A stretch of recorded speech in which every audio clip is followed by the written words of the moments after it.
So welcome to this episode of Digi-Stats. So this we're covering August 13th through 19th. We're going to be looking at both the online locals, the same organizers that I've been working with, as well as seeing how the meta's kind of changed, particularly with the Metal Guru X in the major tournament. In the future, I'm thinking about possibly switching it up to where I do one video for the major tournaments and one for the online locals, as these are kind of two different beasts in a sense, and I really like to talk more in depth about both. But so let's go ahead and jump in. So the first thing we're going to look at is so these are the top 16s for BT9, and this is after the latest recent tournament. You can see the major difference now is that Metal Guru X has more top 16s than Alpha Mine. And we'll go into why this is important later. But it seems that maybe blue still is the strongest color, because we still have a lot with Metal Guru, Imperial, Magnamon X, and each of these, as I've talked about before, I count each of these as a blue deck because they don't have at least 33% of their deck as another color. So we'll look into color representation next. And as you can see here, blue with 38%, followed by black with 25%, then green, white, which would be D-Reaper, red and black, which would be, red, which would be Red Hybrid or Gallantmon, but in this instance, Gallantmon hasn't gotten a top 16 yet, and we'll kind of get over that, probably why later. Red and black, which would be Galmon, all which is security control. While majority of security control right now plays yellow or purple, you can kind of see yellow and purple. All those colors are kind of in this bottom category. So even if we combined all of them, you're looking at around 8% total for overall color. So we can kind of see right now that yellow and purple are not doing well in this format. I think that's just because of this OTK meta. Both yellow and purple are more control style decks, and because you're having these big stacks that just go in and swing through security, yellow and purple are just not faring well. Not meaning that you can't top with them, because obviously we see these decks have topped, just a little bit harder than normal circumstances. So next we have this time graph. So this graph is from the beginning of BT9 to the tournaments on the 14th. And as you can see, we have kind of this peak where we saw again in BT8 and EX2, whereas blue starts just dominating the meta. We have where you see this strong Alphamon presence, and then as more people pick up Metal Guru X, it starts to just dominate the meta. Where, as you can see here, Alphamon just has a sharp decline. Now, that doesn't mean that the deck's not still very strong and could still be a top contender. It's just that I believe as more people are picking up these blue decks, that results in it just more topping. So next we're going to actually look at what to expect at a major tournament as far as deck representation goes. So these are averages, so I would say expect about 2% on either side. So you may have, for Alphamon, you may have 20%, or you may have 16%. But these are what you can expect to see at a major tournament, around these numbers. So you see Alphamon currently has the highest numbers, and I think Metal Guru is actually trending to become the number one deck. So usually, these are going to be your major tournaments, so 512 players. So 20%, 13%. So you take that from the 512. Other falls into a kind of a range of different decks, from Shine Greymon to the Rise Gray, Yellow Hybrid, the D Brigade, things like that. These numbers are extremely difficult for me to get, so I have to do my best with just the averages. I wish things were different, but that's just the way the current environment is as far as data collection for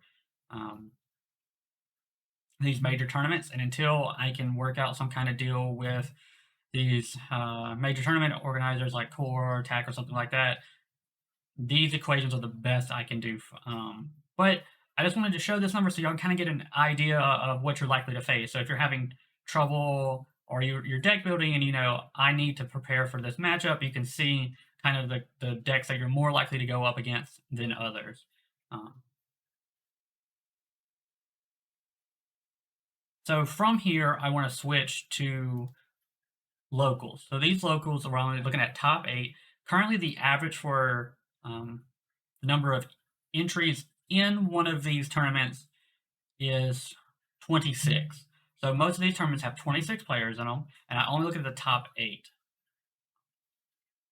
So as you can see, as far as the local meta goes, these online locals, AlphaMine is still the top performer. Now, as Metal Garus X starts doing better and better in major tournaments, I expect these online locals to shift more to match those things because honestly, usually you can see a couple of deck trends going on in online locals, but usually the major correlation you see is after the major online tournaments, the online locals start to more represent what's going on. So if you look at this, this looks very familiar to what major tournaments data looked like a week ago. So the one major thing here that we didn't have last week was Grandis. So Grandis is now hitting that top 8 spot, where for a while it was just not as popular in the online locals, in all honesty. But now as it's growing in popularity, you can see people taking this deck into these online locals and hitting the top 8s. The next chart I want to go over to is kind of the major thing for this that I've kind of made this video around, and that is going to be win percentages at these online locals. So the major thing with this, these are just the win percentages from the online locals that I am affiliated with. So if these aren't all off Limitless, and I'm not just gathering the data off of Limitless, these are just with the tournaments that I work with. And that is because a few reasons. One is Limitless naming scheme for some of the decks are very inaccurate. So you may see a deck that's listed as red-yellow security control. That's red hybrid, for instance, in some cases. And because of that, I don't have time to go through everything. But the other thing is some of the tournament organizers that I work with use Best Coast pairings, and because of that, I have to get them a different way. So these are just the results from the tournaments that I work with. So that's Mario's Gaming World, True Champs Games, Rewind Gaming, a new one called DMV, and there'll be a link in the video to those as well, and Eagle's Nest.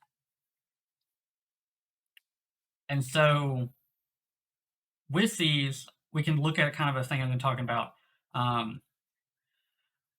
Imperial's still probably the most well-performing deck. You've got, over a 60% win rate. So these numbers off to the side here, so that's 10%, 20%, 30%, 40%, 50%, and so on.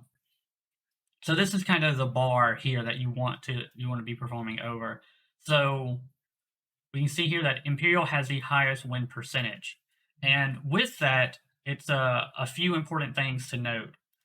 So Imperial is still a very fast deck. So in some of these online locals where you may not have people who have the most optimized decks or who have the best strategies and so forth, you may see these players not be able to get to their stacks as quickly, and Imperial really can punish that. So next we have Grandis. I don't think this is any surprise, especially if you watch Max and Tapera, where he talks about how how good the deck flows and how easy it is just kind of like run in and demolish people. So Grandis is another well-performing deck. I think the only reason it hasn't topped more in online locals is just because it doesn't have the same player base. Once it grows in popularity, I think you will see it increasing in the number of tops it has. Next is Red Hybrid. Uh, as you know, I've said Red Hybrid was probably one of the strongest decks back in like my earliest video. Mario took it and topped the regionals and got second place at Gen Con, and has been since then. The deck has been growing in popularity, and it remains one of the top performing decks, and I think it will continue to. One big surprise is Beelstar, and I think this Beelstar win percentage speaks more towards the variation in skill level in comparison to what you may see at a major tournament. For some of these decks, Beelstar requires a certain way to play around Beelstar. You have to in knowing circumstances and things like that. And so because of that, some Beelstar players are able to take advantage of that.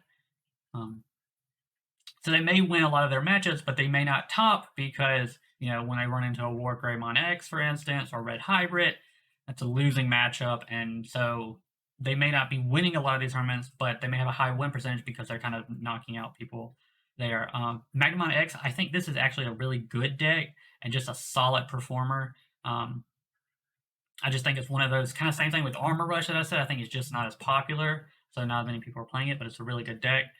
Alphamon having below 50%, I think that doesn't actually reflect. Actually, let's throw Metal Guru in that. I don't think either of those reflect the strength of the deck. I think it actually just represents how popular those decks is. So that means that's both very good players are playing it and very bad players. So the last thing I want to talk about in kind of the rankings here is Gallantmon. Personally, I love Gallantmon. Not so much the deck, but the Digimon. Gallantmon seems to be almost like a fan favorite, especially more with like the casual players. And because of that, it has a really good matchup into D Reaper, but all its other matchups are very difficult. And because of that, Gallantmon is sitting at a below 30% win rate, which is just kind of incredibly and unfortunate at the same time. And so I recommend that if you're a big Gallantmon fan, to not be playing that in these online locals if your point is to win. Now, if you're just there to have fun, then Gallantmon have fun playing Gallantmon. So another thing I did as incorporated with this analysis, I wanted to talk about the weak matchups for Imperial and Grandis, as those are the two top ranking decks right now. I'll probably later incorporate a third in there, but right now, so statistically, Imperial has the lowest win rate against Red Hybrid and War Greymon X. Those are the two decks that Imperial loses to more than any other deck. For Grandis, the two decks that Grandis loses to the most are Metal Garuru X and Black War Greymon Galmon. So you can kind of see why Imperial may have the most losses against Red Hybrid. Red Hybrid's another well-performing deck with over 50% win rate. War Greymon X is quite a bit lower. I think this just goes into the more control aspects of War Greymon X, and that's probably why the Imperials may be losing that matchup. For Grandis, Metal Garuru, it's a strong deck. It makes sense. It's not performing well overall, but when they go against players that know how to properly operate the deck, it's probably kind of just going into Grandis before Grandis can create a proper stack. With the Black War Greymon Galmon, this is also more of a control-oriented deck, so controlling the board, stopping Grandis from like getting the perfect stacks and things like that, or the setups to kind of get that OTK. Also, with Black War Grey and Galmon knocking out things like the Mimi, you don't have your win conditions with Grandis that you normally have going against other decks. So, um,